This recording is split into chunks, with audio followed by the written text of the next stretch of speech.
भिवंडीमध्ये धोकादायक इमारत कोसळली आहे। 7 जणांचा यामुळे मृत्यू झाला। काही जण या ढिगाऱ्याखाली अडकल्याची माहिती मिळते।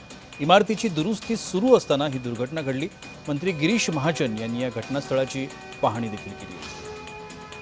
भिवंडीतल्या नारपोल या ठिकाणी कोहिनूर अपार्टमेंट इमारतीचा पिलर धोकादायक होता, त्यामुळे त्या ठिकाणी दुरुस्तीचं काम सुरू होतं।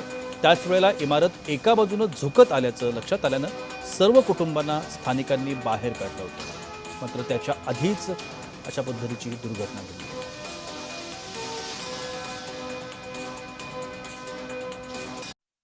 जे मृत पावलेले आहेत त्यांच्या नातेवाईकांना मुख्यमंत्री महोदयांशी मी बोललेलो आहे, सकाळीच बोललेलो आहे।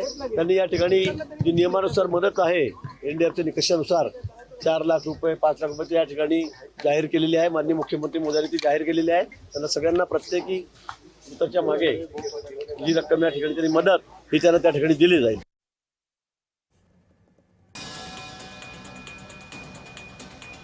तर मृत जे झालेले आहेत त्यांच्या वारसांना शासनाच्या नियमाप्रमाणे 4 लाख 5 लाख ज्या पद्धतीनं नियम आहेत त्या पद्धतीनं मदत दिली जाईल असं गिरीश महाजनांनी म्हटलंय। भिवंडीमधली घटना आहे। मंत्री गिरीश महाजन यांनी काही वेळापूर्वीच त्या ठिकाणी भेट दिली होती। दरम्यान या सगळ्या संदर्भात मुख्यमंत्र्यांनी काय म्हटलंय आपण पाहूया। भिवंडीतली दुर्घटनेमध्ये काहींचा मृत्यू झाल्याची घटना अतिशय दुर्दैवी असल्याचं मुख्यमंत्र्यांनी म्हटलंय। मी मृतांना भावपूर्ण श्रद्धांजली अर्पण करतो असं देखील फडणवीस यांनी म्हटलं। या कुटुंबियांच्या दुःखात आम्ही सहभागी आहोत असं देखील त्यांनी म्हटलंय। या प्रकरणात तत्काळ गुन्हा दाखल करून दोषींवर कठोर कारवाई करण्यात यावी असं देखील त्यांनी म्हटलं।